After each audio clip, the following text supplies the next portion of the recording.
நடைபெற்ற அனைத்து இந்திய அண்ணா திராவிட முன்னேற்ற கழகத்தினுடைய பொதுக்குழு சிறப்பாக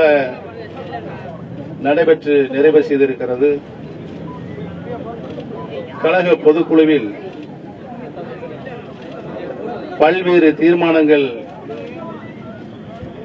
ஒருமனதாக நிறைவேற்றப்பட்டது. மாண்புமிகு இதய தெய்வம்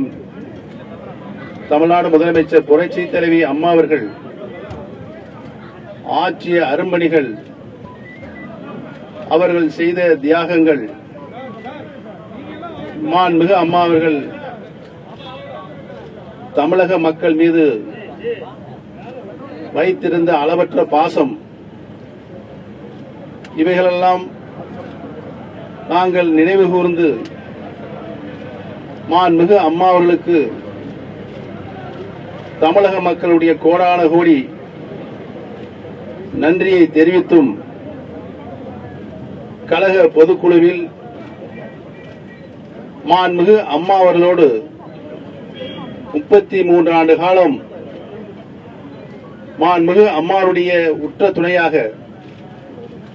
அனைத்து நிலைகளிலும் உறுதியாக நீடித்த நிலையாக அனைத்து பணிகளையும் கடமைகளையும் மாண்புமிகு அம்மா அவர்களுக்கு நம்முடைய மாண்புமிகு அம்மா சின்னம்மா அவர்கள் கடமையாற்றினார்கள் என்பதனை அந்த நேரத்திலே நாங்கள் நினைவு கூர்ந்து, கழகத்தினுடைய அனைத்து இந்திய அண்ணா திராவிட முன்னேற்ற கழகத்தினுடைய கழக பொதுச் செயலராக அனைத்து பொதுக்குழு உறுப்பினர்களோடு முழு சம்மதத்தோடும் ஒருமனதாக தீர்மானம் நிறைவேற்றப்பட்டு மாண்புமிகு சின்னம்மா அவரிடம் நாங்கள் வந்து அவர்களை சந்தித்து, மாண்புமிகு அம்மா அவர்களுடைய வாழ்ந்த இடமான வேதா இல்லத்து திருக்கோயில் சந்தித்து அதை தீர்மானத்தை தந்து, அனைத்து பொதுக்குழு உறுப்பினர்களும் மாண்புமிகு சின்னம்மா அவர்கள் தாங்கள்தான் கழகத்தினுடைய பொதுச் செயலராக நியமனம் செய்யப்பட்டிருக்கிறீர்கள், நீங்கள் தயவு கூர்ந்து அதனை ஏற்று முழு சம்மதம் தெரிவிக்க வேண்டும் என்று நாங்கள் கேட்டுக்கொண்டோம். மாண்புமிகு சின்னம்மா அவர்களும் அதை முழுமனதோடு ஏற்றுக்கொண்டு, மாண்புமிகு அம்மா அவர்களைப் போல கழகத்தினுடைய பொதுச் செயலராக அம்மா அவர்களுடைய வழியில் நின்று கழகத்தை கட்டி காப்பேன் என்று மாண்புமிகு சின்னம்மா அவர்களும் இன்றைக்கு முழுமனதோடு ஏற்று அதற்கு சம்மதம் தெரிவித்திருக்கிறார்கள் என்பதனை தெரிவித்துக் கொள்கிறேன்.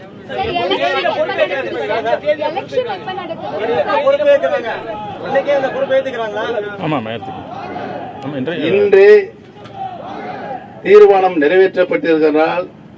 அவர்கள் இன்று கழகத்தினுடைய பொதுச் செயலராக நியமனம் செய்யப்பட்டிருக்கிறார்கள். கூடிய விரைவில் தலைமை அனைத்து இந்திய அண்ணா திராவிட முன்னேற்ற கழகத்தினுடைய தலைமை கழகம் வந்து கழக பணியை ஆற்றுவார்கள், சிறப்பாக ஆற்றுவார்கள் என்பதை தெரிவித்துக் கொள்கிறேன்.